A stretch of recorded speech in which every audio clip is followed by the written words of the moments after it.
It's back to the Riverside for Boro this weekend as they host Millwall and their departing manager, Neil Harris.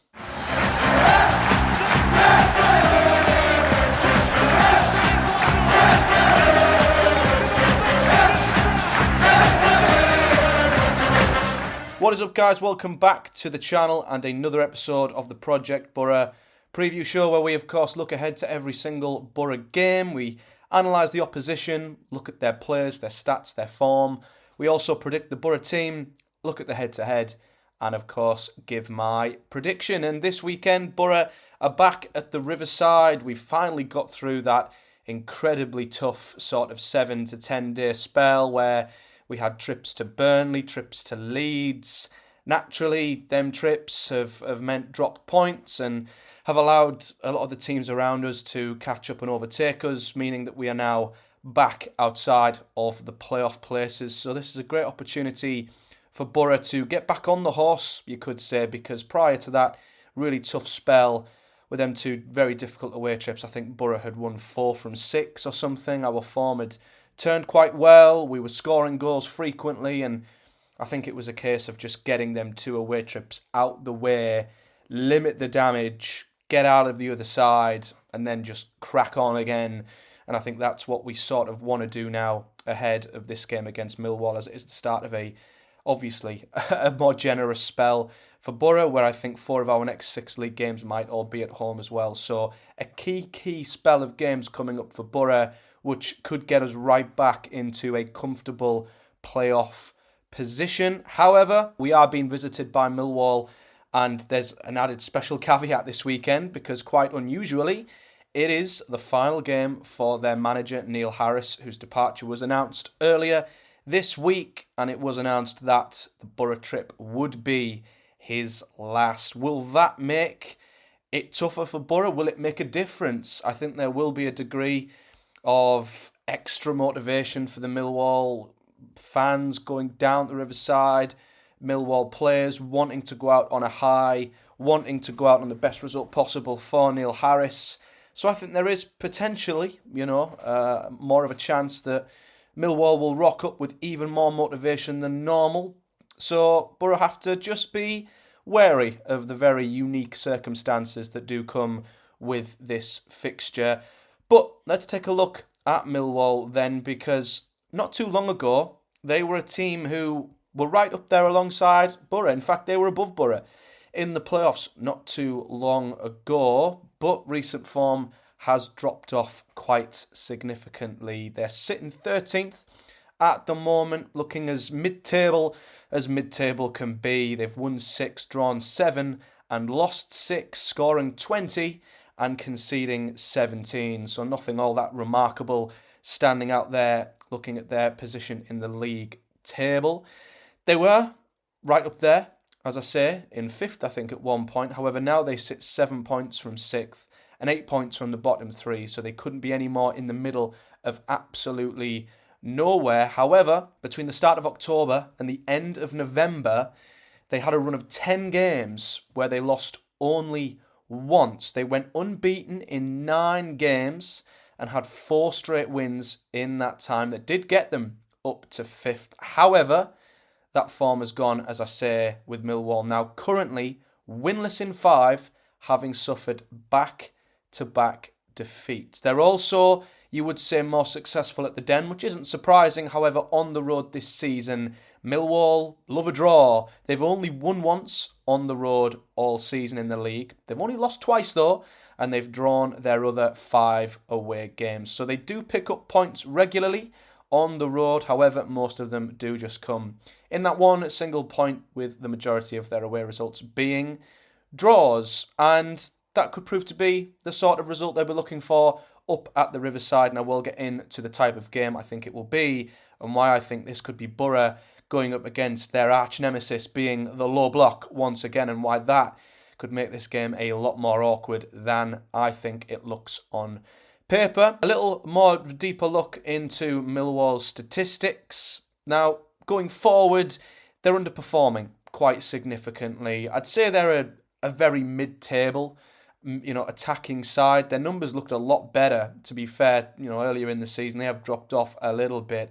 They sit 18th for goals scored in the Championship currently, which doesn't sound all that great. They've scored 20 goals in just under 20 games, so they're just over a goal a game at the moment. But they're actually 9th for XG. They're in the top 9 for the chances that they've created, and they're underperforming by almost 6 goals. Now, I don't know where that is in terms of underperforming sides, but they've got to be one of the biggest underperformers in front of goal because they're quite comfortably a top half side when it comes to the chances that they create and the quality of chances they create. But they're right down there in the bottom third for the number of goals they've actually scored. So that tells Boro that if they do create chances, they're probably not going to score them, but they still do create them, which is something that Boro have got to keep in the back of their mind. That's paired with a few more numbers. They're 6th for big chances, so in the top 6. 10th for big chances missed.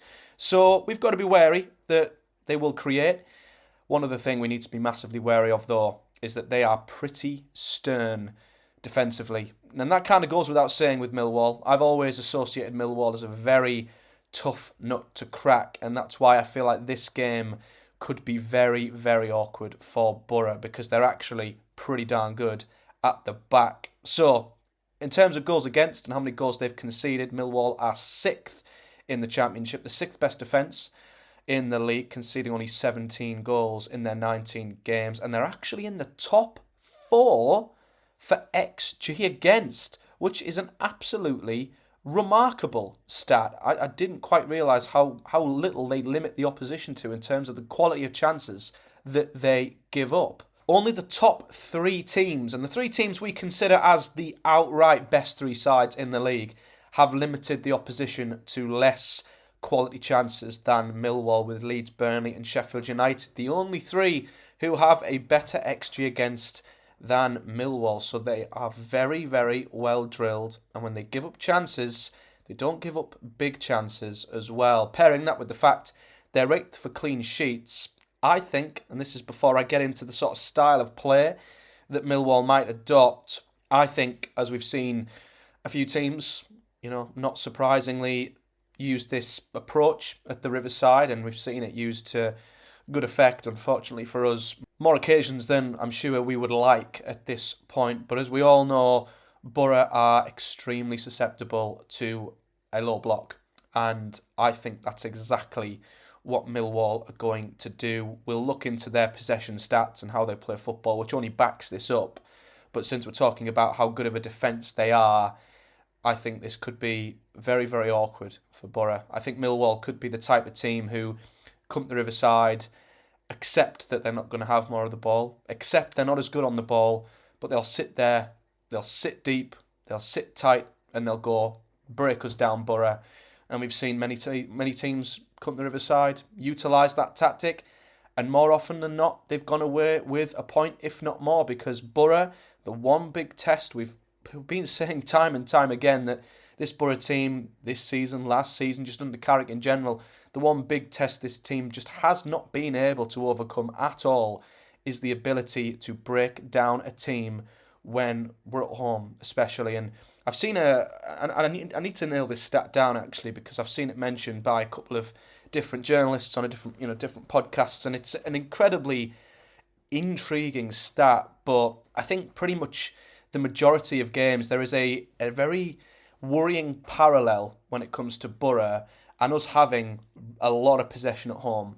I think on a lot of occasions this season, whenever Boro have had 60+% possession at the Riverside, we've actually failed to win. We've actually failed to score on quite a lot of them occasions as well, which is a real surprise. You'd think more possession at home, more chance of scoring, more victories. It's actually the opposite. It seems like the trend is the more possession Boro have at home, the less chance we have of scoring and winning. A lot of the games where we've actually done really well and been very, very effective, both home and away, more away because naturally you don't have as much of the ball away from home, but when Boro have less of the ball, we're actually more ruthless. We're actually a more deadly attack. But when we're allowed the ball and we can't quickly play through sides, and we have a team who sit in front of us and sit deep and ask us to break them down, we just don't know how to do it. We really, really struggle. And I think Millwall could be one of, if not the most well set up and perfectly set up team to come and do that and get something from the Riverside, which,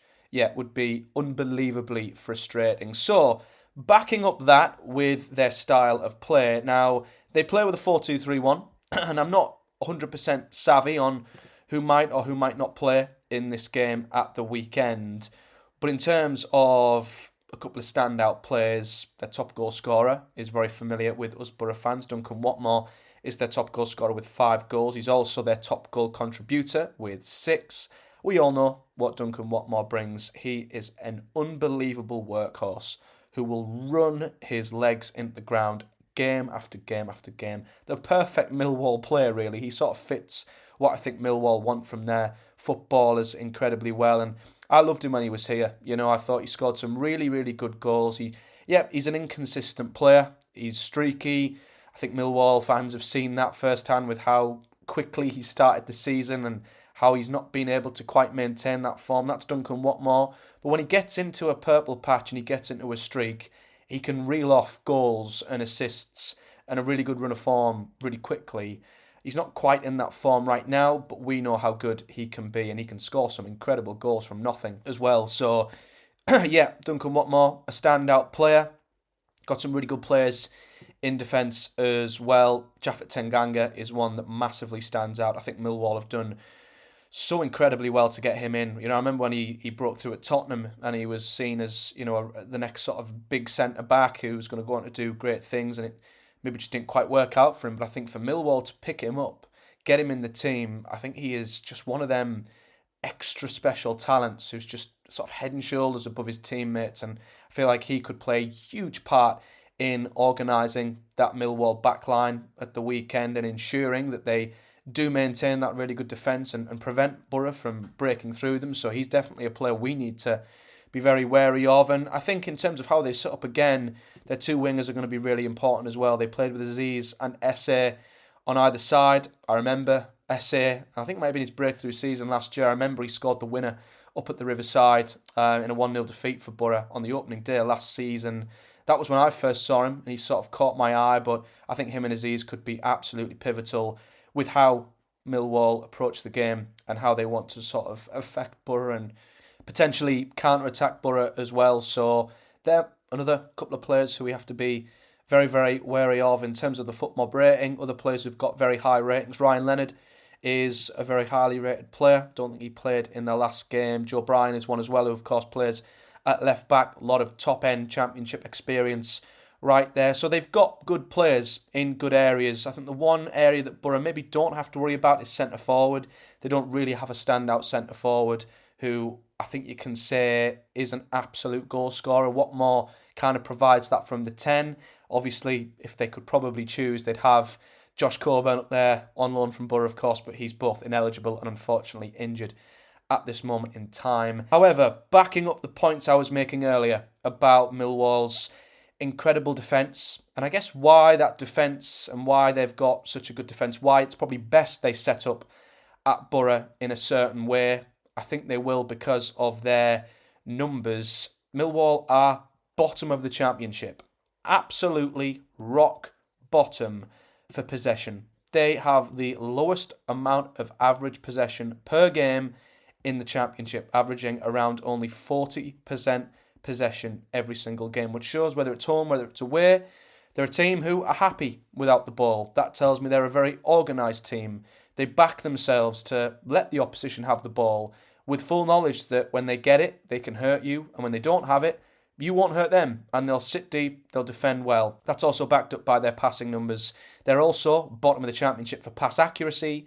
They're 21st for long passes and 3rd for accurate crosses. So that gives me an idea that their style of play is very direct. They don't have many accurate long balls. They don't have many accurate passes.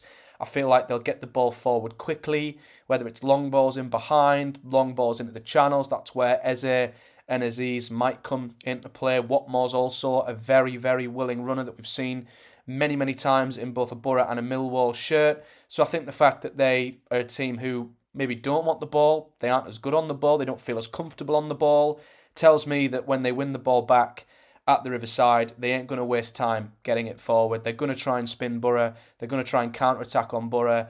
And they're probably going to try and just get the ball from one end of the pitch to the other really quickly. They're going to make it bitty. They're probably going to try and win set pieces, have joy from free kicks, have joy from corners. Every possible part of this game is setting up to be... I can just see it. I've painted the picture in my head. Boro are going to have so much of the ball, and we're going to have to try and break down Millwall. And there are just so many red flags that are just going off in my head, because we just know how much Boro struggle. It's just set up to be that exact type of game.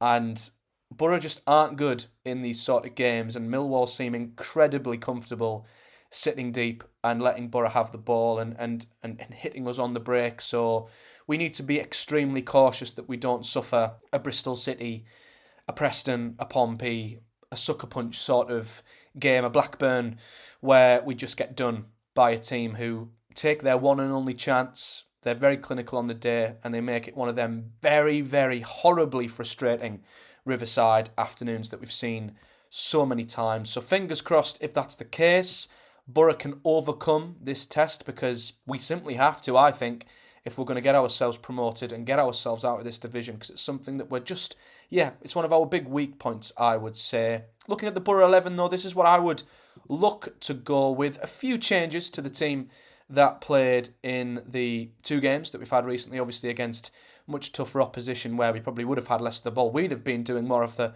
counter-attacking, you could say. But the back five I've kept as is. Bringing Dale Fry back in, of course, hoping he's no longer ill and he's back in there once again. I've kept Dijksteel, as I think he's just got the shirt at the moment. I don't see any other changes there, to be honest. Same with Hackney and Barlasser. I mean, he might bring Howson in. He might feel like this is a game Howson will be okay, because, as I say, we're going up against a team who probably won't have barely any of the ball. There won't be as much of an intense midfield battle there you'd like to expect. A lot of it's going to be our midfielders having the ball. So maybe he might throw Howson in there to give Barlasser a rest. But then again, we saw against Burnley, Barlasser, in moments, he can play that killer pass to break through a really tough defence. And the sort of game that suits Dan Barlasser, to be fair, are the games where he's got time on the ball, where he's not pressed like Leeds. So I think if this is going to be a game where Millwall will sit off and let us have the ball, that'll probably be better for Barlasser, because he'll be able to have his head up, he'll be able to have more time and pick up hopefully a really killer ball to break through this Millwall backline. So I'd stick him in there, I'd keep him in with Hackney. I think they might do a good job of unlocking the door. That's why I've gone with Riley McGree as well. Now, Michael Carrick has said in his press conference that Riley McGree has a chest infection, which I think might keep him out of the game depending on how he's feeling. But I just don't like Bergzorg up against low blocks. I feel like he's the sort of player who'll try and maybe do too much, try and beat too many men, try and maybe shoot, cut inside. He's a better player when there's space for him to run in behind, and there won't be in this game. There'll be no space whatsoever, I'd imagine. So if you can get McGree feeling good, I think he's better suited to unlocking the door, roaming inside, pulling Millwall defenders out of place, and I think he's definitely more suited for the sort of game we're going to have here. Same with Azaz, of course. He's always going to start Azaz. He's going to be imperative as well in trying to unlock this very stubborn Millwall defence. Ben Doak obviously has to start when fit. I feel like he could be a difference maker, as always, to getting through this Millwall defence. They might try and double up on him. That might create space for Azaz. We all know how beneficial that can be, and that's why I've gone with Tommy Conway as well, because in the same vein as Bergzorg, Latilath isn't as effective when there's not much space for him to run into, and as I say, Millwall will just be camped in their half, I'd imagine. Latilath, he might be good in the physical duels, but when there's no room for him to run into, I can't see him being as effective as Tommy Conway, who, as we know, is good at linking up play, and I think can get himself into some really good areas in the box as a bit more of a poacher to get ourselves, 1 or 2 goals, hopefully. So that's the joy, that's the great thing Boro have when they've got 2 different centre forwards who can suit different games. That's why I've gone with Tommy Conway. And finally, a look at the head-to-heads between the two. Now, it's actually more equal than I thought it was. It's split down the middle. Boro edge it slightly, but of our last, 25 meetings, Boro have won 10, Millwall have won 9, and we've drawn 6. Millwall often have Boro's number at the Den, although we have picked up a few results there over the years, and there's not really a very specific trend I can see when it comes to these two teams in terms of, better home sides, better away sides, etc. They've had results up here, we've had results down there. I think the home side edges ever so slightly. However, as I say, last time Millwall were up here, they did win 1-0 at the Riverside. Prior to that, though, Boro had a pretty good run up against Millwall at the Riverside. Their last win prior to that here was April 2014. So up until last season, Millwall hadn't won up at the Riverside in pretty much 8 years. So I wouldn't say it's a happy stomping ground for them, but I do feel like they're definitely going to be set up to potentially frustrate and get a result. And that leads me on to my prediction. Now, as I was saying, and as I've said and stressed throughout this video, I think I know what sort of game it's going to be, and I'm preparing myself for one where patience is going to be key. And Boro are going to have a lot of the ball, going to spend a lot of time passing it around. Probably going to be a lot of attempted through balls and passes that are going to be blocked and cut out. Millwall are going to make this incredibly frustrating, and they're going to defend for their lives because they're good at it. If Boro get an early goal, then I think we'll be absolutely fine. If Boro score first, I think it's our game to win, and I can't see any other result. However, it's one of them where the longer the game goes on, the more Millwall grow in confidence, the more the Boro fans maybe get frustrated, the more the players get a bit desperate. That's where things can go tits up, and that's what we've seen before. Millwall grab a goal from a corner, a set piece, a counter-attack because Boro just can't break them down, and we end up losing 1-0 or something like that. We've seen the script before. So an early goal's key for Boro. If we can get that, we're quids in. But the longer the game stays goalless, I think the more things could be at risk of turning pretty grim for Boro and things going wrong. However, I've backed us because, as I say, Millwall aren't in great form. They're not fantastic away. And quite honestly, as we've said, Boro have to be winning their home games. This is a game, no disrespect to Millwall, Boro have to be winning. So I've gone with a solid 2-0 Boro win. Not a swashbuckling 3-4, 5-0. I just can't see Millwall being that messy defensively unless Boro absolutely rattle them early doors. But I feel like hopefully an early goal will get us in front, and then as Millwall maybe have to come out, maybe have to try and at least, attack and get forward for, an attempt of getting a point. They might leave gaps in behind, and Boro could then maybe catch them late on and get a second, making it 2-0. But definitely not a game to be naive about. Definitely not a team that Boro should underestimate, because this has all the hallmarks of being one of them. And Boro fans know exactly what I mean when I say one of them games at the Riverside. So fingers crossed it isn't, and Boro can pick up from where they left off prior to the very two tough tests we had against Burnley and Leeds, and we can get back to winning ways heading in to a crucial festive period where home form's going to be key. Lots of home games coming, so we need to ensure we've got lots of momentum. We make the Riverside as tough of a place to go as possible over the next few weeks. But let me know your thoughts and feelings, whether you're a Boro fan, Millwall fan, in the comments section below. Give me your thoughts, feelings and predictions for both sides and the result as always. And if you've enjoyed the video here on YouTube, do smash the like button and subscribe for much more content here on the channel. The views that the Project Boro preview and reviews have gotten recently have been absolutely mind-blowing. So a huge thank you to everyone who tunes in, whether you're a Boro fan in neutral or a member of the opposition finding the show. I really do appreciate all the support. And if you're listening over on the podcast provider, which of course you can do, if you'd rather listen to these on the go, head into the description of the video. There'll be links there to your chosen podcast providers. And once you're over there, if you do give it a listen over there, do give me a like, a rating and a follow over there too.